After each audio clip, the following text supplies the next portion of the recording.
અત્યારે કયો તહેવાર ગયો તમારો? ઈદ, રમજાન ઈદ. રમજાન ઈદ. તો શું કર્યું તમે? નાના નાનીના ઘરે ગયા, ફરવા ગયા. ક્યાં ફરવા ગયા? વડોદરા. અને શું ખાધું? Burger, pizza. Burger pizza. Very good. તમે શું કર્યું ઈદમાં? ઈદમાં અમે ફરવા ગયેલા. પછી ઘેરે શું કર્યું તું?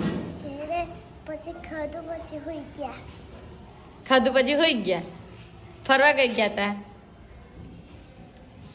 Eva mall. Eva mall. Very good. તમે શું કર્યું? રમજાન ઈદ તમારી હતી તો શું કર્યું? કપડાં લાયા, ખાધું, પછી ગીર ગયો, હા. પછી ગીરથી ફરવા ગયો. ક્યાં પણ ફરવા ગયા?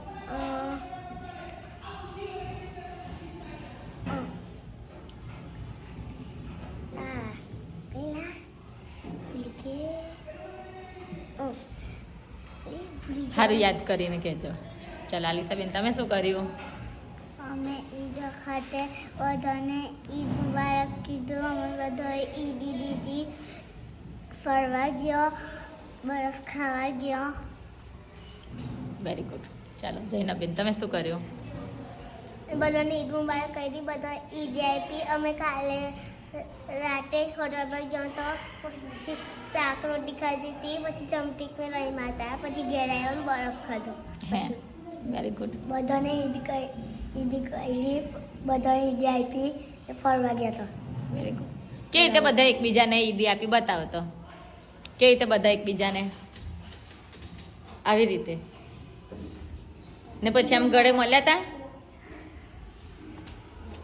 તમે? ભાઈબંધને ગળે મળી લો. Very good. ચાલો, તમે શું કર્યું તું? નાની ઘેર ગયા હતા, પછી મીઠાઈ ખાધી હતી, ગુલાબજામુન ખાધા હતા. ઓહો, મજા પડી ગઈ. Very good. ચકડોળ મેં બેઠા હતા, લડ્ડુ ખાધું તું, ઓહો, પછી ગુલાબજામુન ખાધું તું. સરસ.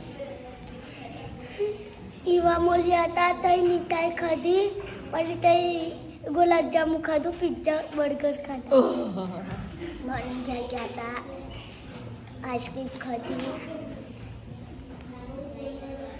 આઈસ્ક્રીમ ખાધી. નવા નવા કપડાં લાયા હતા? હા, નવા કપડાં લાવ્યા હતા. કબ્રસ્તાન ગયા હતા. કબ્રસ્તાન ગયા હતા? ભાઈ તઈ જ શું કર્યું?